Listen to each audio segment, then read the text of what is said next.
காதல் இல்லாதது ஒரு வாழ்க்கையாகுமா?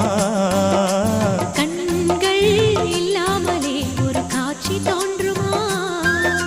பெண்ணை தொடாதது ஒரு பெருமையாகுமா?